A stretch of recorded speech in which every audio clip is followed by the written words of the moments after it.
अम्मी को कोई रिश्ता पसंद ना आता था। बाजी 26 बरस की हो गई। हर किसी ने एहसास दिलाया कि तुम किस मनपसंद रिश्ते के इंतजार में हो। अगर तैयबा की उम्र और ज्यादा हो गई तो मुनासिब रिश्ता ढूंढती रह जाओगी और हाथ मलती रह जाओगी। अब जो रिश्ता इनको पसंद आया वो हर लिहाज से बेहतर था।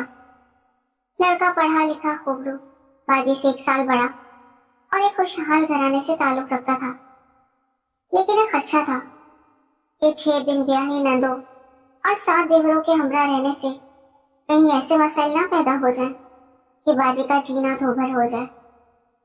फिर अल्लाह का नाम लेकर मेरी वालदा ने लड़के वालों को हाँ कर दी और बाजी की शादी नौमान भाई से हो गई। बाजी के शौहर अगरचे अच्छे इंसान थे, मेरी बहन को चाहते थे, इनका ख्याल रखने की कोशिश भी करते थे। लेकिन ससुराल में इतने बहुत से लोगों में 2-3 ऐसे भी थे जो वजह बेसुकूनी बनते थे।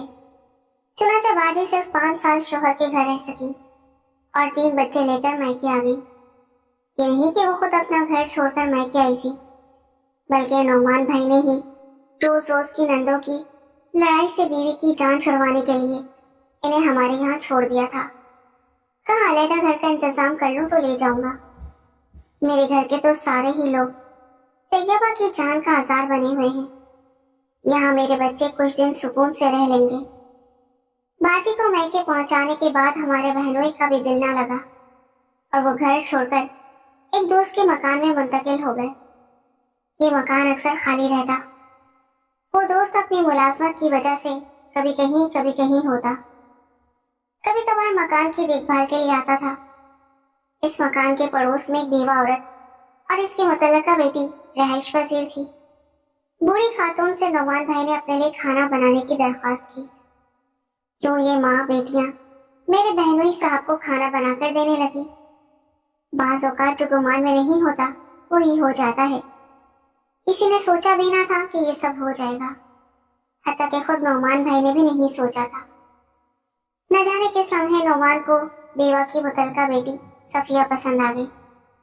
वो खाना बहुत उम्दा और लजीज बनाती थी। दोनों में पसंदीदगी इस्तवार हो गई और उन्होंने सफिया से निकाह कर लिया। फिर अपनी नई जिंदगी में ऐसे गुम हुए कि पहली बीवी और बच्चों के साथ साथ अपने वालिदैन और बहन भाइयों तक को भूल गए। उन्होंने पलट कर किसी की खबर ना ली। शायद वो औरत कोई जादूगरनी थी या फिर नौमान भाई अपने ही घर वालों को अपनी बर्बादी की वजह और खुशियों का कातिल समझने लगे थे। मेरे वालिद साहब बूढ़े थे, वो कमाने के काबिल ना रहे। बड़े भाई मुलाजमत करते थे और वही घर के खर्चात बर्दाश्त करते थे। तीनों भाई शादीशुदा और बच्चों वाले थे। हमारी माँ बेटों की मोहताज थी। मेरी भी शादी नहीं हुई थी और उनको मेरी फिक्र भी खाई जाती थी। बाजी 3 साल हमारे घर रही। भाइयों ने इनका और इनके बच्चों का खर्च बर्दाश्त किया। इस दौरान में मेरी भी शादी हो गई। मैं ब्याह कर पहले इस्लामाबाद फिर लंदन चली गई। वहां सेटल होने के चक्कर में हम अपने मसाइल में उलझ गए। लंदन में मेरे मियाँ पढ़ भी रहे थे और हम दोनों नौकरी भी करते थे। हमें फुर्सत ना थी कि मैके के हालात की खबर लें। भाभियों ने पहले सब्र से काम लिया। फिर जब इनको यकीन हो गया कि अब ये शादीशुदा नंद तैयबा और इसके तीनों बच्चे हम पर मुस्तकिल बोझ हैं, तो इनके रवैये रोज बरोज बदलने लगे। वो बाजी को मुलाजमा का दर्जा देने लगी। बात बेबात बाजी और अम्मी को तंग करने लगी और इनके बच्चों की मामूली शरारतों पर भी इन्हें पीटने लगी। अम्मा कुछ कहती तो इन्हें भी बेनुक्स सुना देती। शौहरों के कान अलग भरती, जिसकी वजह से मेरे भाई भी माँ और बहन के खिलाफ हो गए और अम्मी को बाजी की तरफदारी पर कसूरवार समझने लगे। इस सूरत हाल ने अम्मी और बाजी को बौखला दिया। हालांकि बाजी मुलाजमा के साथ मिलकर बराबर से भाभियों के सारे काम करती, किचन संभालती, खाना पकाती, हत्ता के भाइयों के कपड़े और भाभियों के बच्चों के यूनिफॉर्म तक इस्त्री करके रखती। लेकिन वो फिर भी इनसे खुश ना होती, बल्कि इनको और इनके बच्चों को अपने दर पर पड़ा कूड़ा समझकर मुंह फेर लेती। बाजी के मैके में कयाम इनका कसूर न था। जब तक वाले जिंदा रहे, भाई और भाभियां अंदर ही अंदर घुटते रहे। मुंह से कुछ इनके सामने ना कह सकते थे। वालिद की वफात होने के बाद तो भाइयों ने अम्मी जान को घर का खर्च देना भी बंद कर दिया। क्योंकि वो अपनी बेटी और इसके बच्चों को पाल रही थी। हमारी मुलाजमा सलीमा काफी पुरानी और नेकदिल औरत थी। वो गरीब जरूर थी, लेकिन दिल की गरीब ना थी। वो बाजी के साथ भाभीियों का बुरा सुलूक देखकर कुड़ती रहती थी। एक दिन बड़ी भाभी ने साफ साफ मेरी बहन से कह दिया कि हम तुम्हारा खर्च नहीं उठा सकते, या तो बच्चों को इनकी दादी के हवाले कर दो, औला लेकर दूसरी शादी कर लो, या फिर जहां चाहो चली जाओ, लेकिन हमारे घर से निकल जाओ। दूसरी भाभी बोली, अगर अम्मा तुम्हारी हिमायती बने तो इन्हें भी अपने साथ ले जाओ। ये सब बातें मुलाजमा सलीमा सुन रही थी। बाजी और अम्मी रो रही थी। सलीमा को बहुत दुख हुआ। इसने बाजी को चुप कराया और तसल्ली दी। बाजी ने सलीमा से कहा, खाला तुम्हें बताओ मैं कहाँ जाऊं? 3 बच्चों का साथ है। ससुराल वाले मुझे रखने को तैयार नहीं और शोहर का कुछ पता नहीं है। तुम किसी घर में मुझे काम दिलवा दो। अगर वो लोग रिहाइश भी दे दें और मेरे 3 बच्चों को भी साथ रखने दें तो मैं मुलाजमत करने को तैयार हूँ। सलीमा ने आँख भरकर कहा, बीबी आजकल वैसे लोग कहाँ रहे जो आपको बच्चों समेत अपने घर में रख लें। बाजी बोली, तो फिर तुम मुझे अपने घर ले चलो, बच्चे वहां रहेंगे, मैं कहीं मुलाजमत कर लूंगी। सलीमा हिचकिचाते हुए बोली, मैं रख तो लूं बीवी, लेकिन आपके घर वाले क्या गवारा करेंगे? बाजी ने दुख से कहा, इनको इस बात की क्या परवाह है कि मैं कहाँ रहूं? भाई भी इतने रूखे हो गए हैं कि मुझसे बात तक नहीं करते, और अम्मी का खर्च बंद कर दिया है। वो मुझसे साफ बेजारी का इजहार कर चुके हैं। इन सब का यही मुतालबा है कि मैं अपने बच्चों को संगदिल नंदो और सास के पास छोड़ाऊं। तुम जानती हो वहां इन बच्चों के साथ क्या सुलूक होगा। जब आपने ही छोड़ दिया तो क्यों रखेंगे?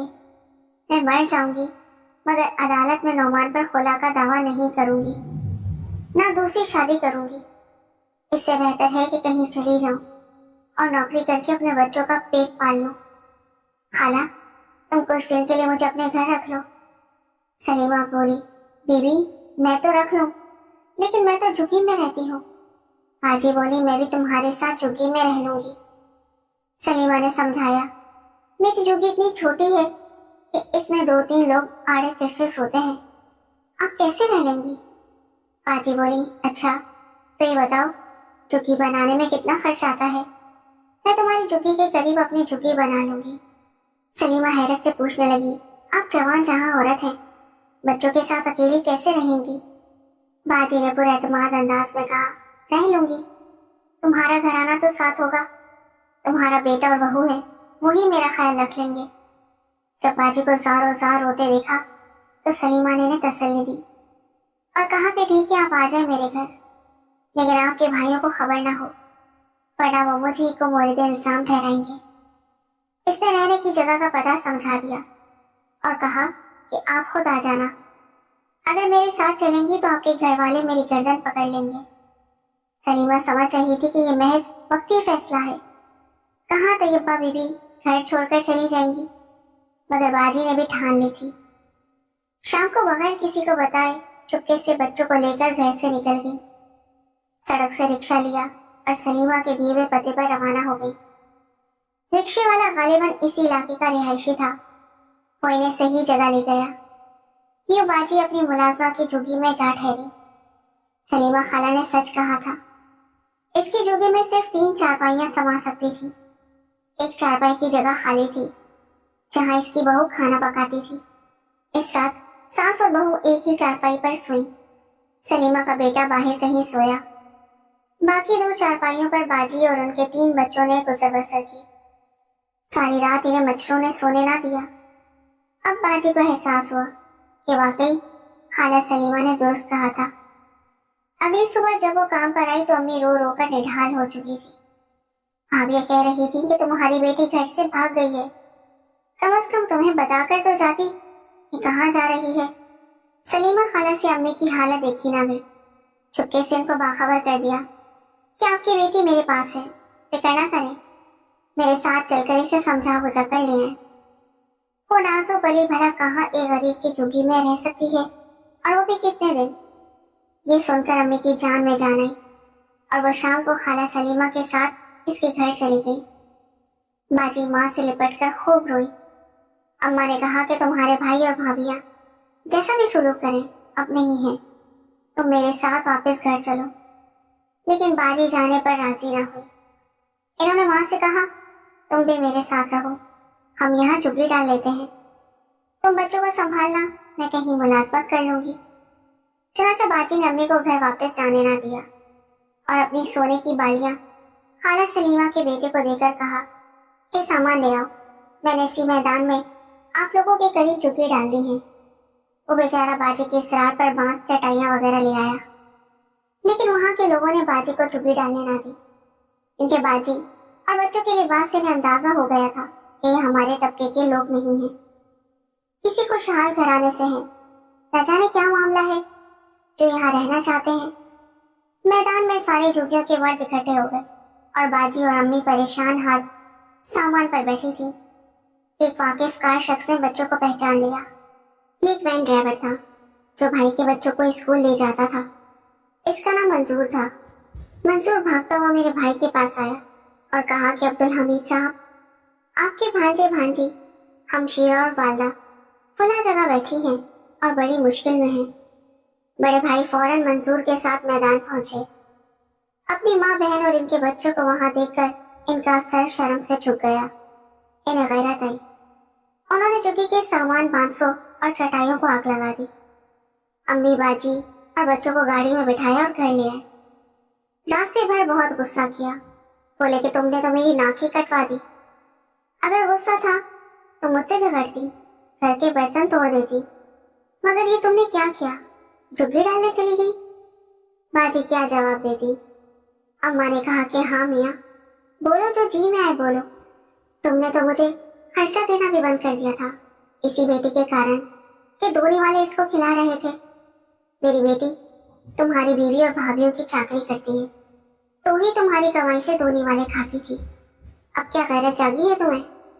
और इन दोनों भाइयों से भी पूछो, इनकी बीवियां सारा दिन तैयबा और इसके बच्चों से कैसा सलूक करती हैं।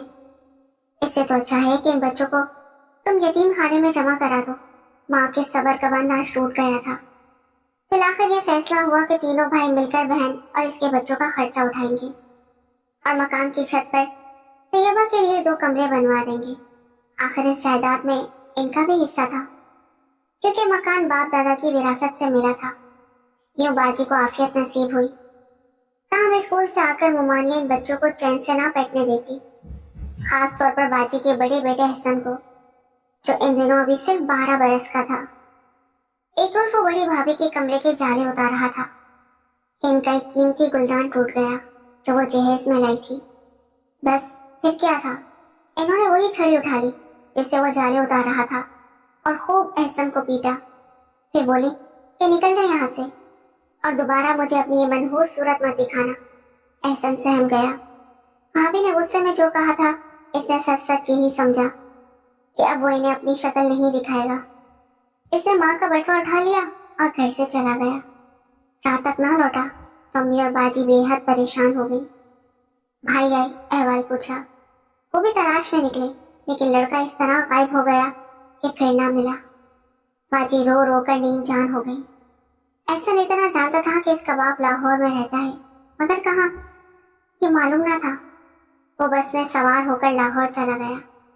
माँ ने सुन रखा था कि लाहौर में घर लिया है, लेकिन ये तो बहुत बड़ा इलाका था और इतने सारे मकानात थे कि मालूम न हो सका वो किस मकान में रहता है। ऐसे वहाँ इधर उधर घूम रहा था कि इसे भूख लग गई। वो एक नान भाई की दुकान पर पहुंचा। रोटी खरीदने को बटुआ निकाला जिसमें इसके बाप और माँ की शादी की तस्वीर लगी हुई थी। वो तस्वीर नान भाई से छुपा ली। रोटी लेकर एक कोने में बैठ गया। शाम हो रही थी। खाना खाने के बाद वो इधर उधर देखने लगा कि कहाँ ठिकाना करे। रात हो जाएगी तो कहाँ सोएगा। तभी इसकी नजर सामने सड़क पार मस्जिद पर पड़ी। वो वहां चला गया। मगरिब की नमाज का वक्त हो रहा था। वो आखिरी सफ में जा खड़ा हुआ। नमाज खत्म हुई। नमाजी मस्जिद से निकले, मगर वो मस्जिद के सहन में एक तरफ बैठ गया क्योंकि बहुत थक गया था। दीवार से टेक लगाई तो नींद आ गई और वो वहां ही सो गया। इशा की नमाज के वक्त इमाम मस्जिद इधर से गुजरे। उन्होंने हसन को जगाया और पूछा कि बेटा तुम कौन हो और यहाँ क्यों सो रहे हो? एहसन ने कहा कि वो साहिवाल से आया है, वालिद यहाँ रहते हैं। इनका घर ढूंढना चाह रहा था। थकान के सबब मस्जिद आ गया, नींद आ गई थी। इमाम साहब ने कहा कि ईशा की नमाज हो जाए, तुम यहाँ ठहरो, मैं बाद में तुमसे बात करूंगा। जब ईशा की नमाज खत्म हुई और लोग चले गए, इमाम साहब एहसन के पास आए और पूछा कि क्या खाना खाया है? एहसन ने कहा सहपहर नान बाई से खाया था। इमाम साहब बोले कि अब कहाँ जाकर सोगे? सोने की कोई जगह नहीं है। फिर बोले कि मेरे साथ मेरे घर चलो, रात वहां सो जाओ, सुबह हम तुम्हारे वालिद को तलाश करने की कोई राह निकालेंगे। एहसन इनके साथ हो गया। इमाम साहब का घर मस्जिद के पास ही था। वहाँ इनकी बीवी और बच्चे भी थे। एहसन को इनकी बीवी ने खाना दिया और बिस्तर बिछा दिया, कहा कि तुम आराम से सो जाओ। मामूल ये हो गया कि वो सुबह नमाज के लिए इमाम साहब के साथ मस्जिद जाता और नमाज के बाद नमाजियों के निकलने पर दरवाजे के पास खड़ा रहता कि शायद कोई ऐसा शख्स आ जाए जिसकी शक्ल इस तस्वीर से मिलती हो जिसके बटुए में लगी थी, शायद उसका बाप हो। एहसन एक बच्चा था और ऐसी उम्मीदें दिल में लेकर बैठ गया था। एक रोज इमाम साहब की बीवी ने कहा कि बेटा, एहसन या तो मदरसे में दाखिला ले लो और कुछ इल्म हासिल करो, या फिर खुद कमाने की कोशिश करो।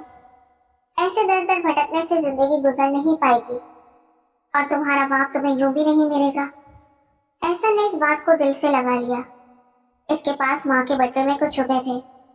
इसने सोचा कि काम शुरू करे। वो नान भाई के पास गया और पूछा, क्या मुझे यहाँ काम मिल सकता है?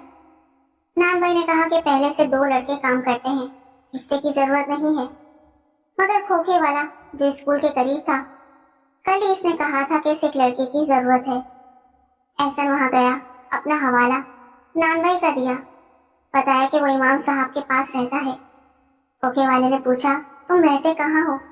और सवाल किया कि तुम मदरसे में दाखिला क्यों नहीं लेते, इससे वो अपने वालिद को ढूंढ नहीं पाएगा।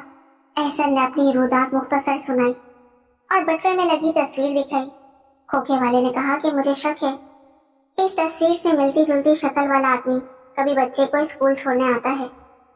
उसे मशवरा दिया कि तुम कुछ टॉफियां, बिस्किट और मूंगफली के पैकेट ले लो और स्कूल की दीवार के पास बैठ जाओ।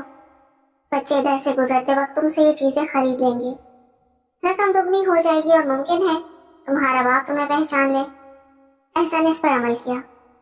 खोखे वाले ने बेल्ट वाली ट्रे में वो सब चीजें सजा कर दी और ऐसा ने वो ट्रे गले में लटकाकर स्कूल की दीवार के पास एक स्टूल पर बैठ गया। वो स्टूल भी वही खोखे वाले का था जो इसे दे चुका था। एक दिन एक वालिद अपने बच्चे को स्कूल से लेने आया। जब वो एहसन के पास से गुजरा, एहसन ने इससे टॉफियां लेने की पेशकश की।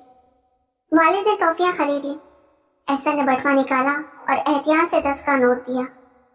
तब वालिद ने बटुए में लगी तस्वीर देखी और पूछा कि ये तस्वीर किसकी है? एहसन ने कहा, क्यों दिखाऊं? मगर वालिद ने जोर दिया कि इस तस्वीर वाले आदमी को मैंने कहीं देखा है। एहसन थोड़ा घबरा गया क्योंकि इस तस्वीर में बाप के साथ माँ की तस्वीर भी थी। वालिद ने कहा कि वो लाहौर में रहता है और इसे अच्छी तरह जानते हैं। एहसन ने बटुआ खोला और तस्वीर सामने रख दी। वालिद ने गौर से देखा और पूछा कि क्या तुम एहसन हो और क्या मैं तुम्हारा बाप हूँ? एहसन ने असावत में सर हिलाया। वालिद ने फौरन इसे सीने से लगा लिया। 7 बरस बाद बेटे की शक्ल देखी और जब इसको गले लगाया तो बाप का खून जोश मारा। वो दोनों नोमान के घर आए। वालिद ने सफिया से कहा कि बीवी इसे खाना वगैरह खिलाए और वो बाजार से नए कपड़े लेकर वापस आए। खबरदार, जो तुमने इस बारे में कोताही की, यही मेरा लख्ते जिगर तुम्हारे बाइस इस हाल को पहुंचा है। न जाने दूसरों का हाल इससे बेहतर है या बदतर। एहसन ने अपने वालिद को वो तमाम मुसीबतें सुनाई जो इसकी माँ और बहन भाइयों पर बीती। ये सुनकर वो रो पड़े और बोले, सच है, जिन्हें बाप छोड़ देते हैं इन बच्चों की हालत ऐसी ही हो जाती है। 2 दिन बाद वो एहसन को लेकर भाई के घर पहुंचे। भाई तो इसे देखने का भी रवादार ना था, लेकिन मेरी बाजी जैसे जिंदा हो गई, जैसे इनमें किसी ने नई जान डाल दी हो। सुलह के लिए कोई भी तैयार ना था, लेकिन बाजी ने कहा, इतनी मुद्दत के बाद मेरा सुहाग लौट आया है, मैं इस मौके को हाथ से क्यों जाने दूं? नौमान मुझे लेने आए हैं, मैं जरूर इनके साथ जाऊंगी। मेरे बच्चों को इनका खोया हुआ बाप वापस मिल गया है। वो झटपट अपने शोहर के साथ जाने पर आमादा हो गई, यहाँ तक कि सौतन के साथ गुजारा करना भी गवारा कर लिया। लेकिन सफिया, जिसने 7 साल बाद अचानक अपनी सौतन को देखा, सदमे से दीवार से जा लगी। बाजी ने सौरत को संभाला, दिलासा दिया, मगर सफिया सौतन का दुख सहने वाली ना थी। इसने ये दुख दिल पर ले लिया और अंदर ही अंदर घुलने लगी, यहाँ तक कि बीमार होकर चारपाई से लग गई। बाजी ने इसकी बीमारी में बहुत खिदमत की। वो 3 साल तक बिस्तर पर पड़ी रही, आखिरकार इस दुनिया से रुखसत हो गई।